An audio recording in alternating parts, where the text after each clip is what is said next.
Shalom, jumpa lagi dengan saya.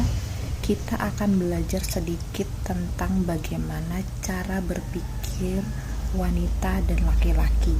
Kita sering mendengarkan perempuan lebih membawa perasaannya ketimbang logikanya. Apakah itu benar? Yuk, kita ikuti pelajaran berikut. Meskipun secara ukuran otak laki-laki lebih besar daripada otak perempuan, tetapi hipokampus pada otak perempuan lebih besar daripada hipokampus dari otak laki-laki. Apa itu hipokampus? Yuk kita lihat gambar berikut ini. Hipokampus sendiri merupakan bagian otak yang menyimpan memori. Bagian inilah yang menjadi salah satu alasan mengapa perempuan bisa mengolah informasi lebih cepat. Adanya perbedaan sifat antara perempuan dan laki-laki diakibatkan oleh verbal center. Jika di perempuan, verbal center terletak pada otak kiri dan otak kanan. Namun, untuk laki-laki, verbal center hanya terletak pada bagian otak kiri saja. Itulah sebabnya ada perbedaan sifat antara laki-laki dan perempuan. Akibat letak verbal center tadi, maka perempuan itu cenderung duduk bercerita panjang lebar, bergosip panjang lebar ketimbang dengan laki-laki.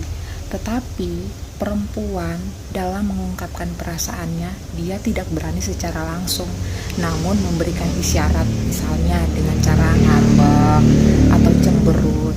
Tetapi dia ingin laki-laki mengerti apa maksudnya, dibandingkan dengan pria atau laki-laki yang dalam mengungkapkan perasaannya dia akan menceritakan secara langsung atau mengungkapkan secara langsung. Kita memiliki tempat untuk menyimpan memori di bagian otak lebih besar daripada pria. Itu sebabnya kejadian yang sudah terjadi bertahun-tahun lalu dia bisa mengungkitnya kemarin, sementara sang pria sudah lupa itu kejadiannya kapan.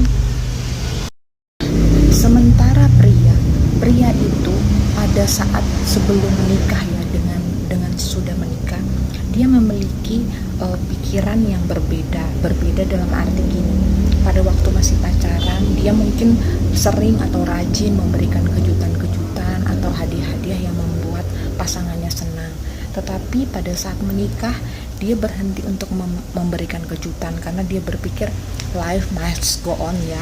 Jadi hidup sesuai dengan apa adanya, karena dia sudah tidak perlu lagi bersaing dengan pria-pria lain yang untuk mendapatkan perhatian istrinya ya. Itulah sebabnya kita perlu mengetahui bagaimana cara berpikir seorang wanita dan cara berpikir seorang pria. Tentu adalah sesuatu yang berbeda ya dari keduanya.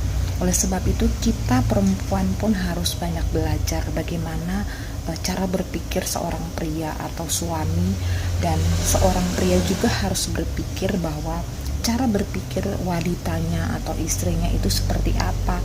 Jadi tidak ada miskomunikasi dalam hal ini dan kita mengetahui seperti apa. Dan ternyata wanita itu lebih banyak menggunakan perasaannya ketimbang logika, dan seorang pria itu lebih banyak menggunakan logikanya ketimbang perasaannya. Perbedaan yang tadi bukan membuat kita harus sering bertengkar atau berkelahi, tetapi membuat kita menyadari bahwa masing-masing kita antara pria dan wanita itu memiliki keunikan masing-masing. Itu sebabnya mengapa pria dan wanita dipersatukan. Dia menjadi satu, artinya dia membawa masing-masing kepribadiannya dan untuk saling mengerti antara satu dengan yang lainnya, sehingga tidak terjadi miskomunikasi atau bentrok atau pertengkaran-pertengkaran.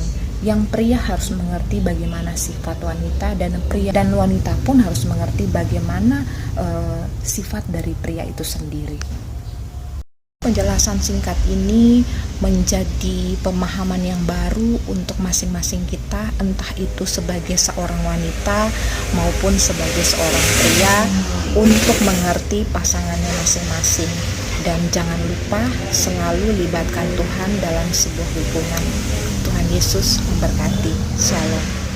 Dirimu yang aku cinta, memberikan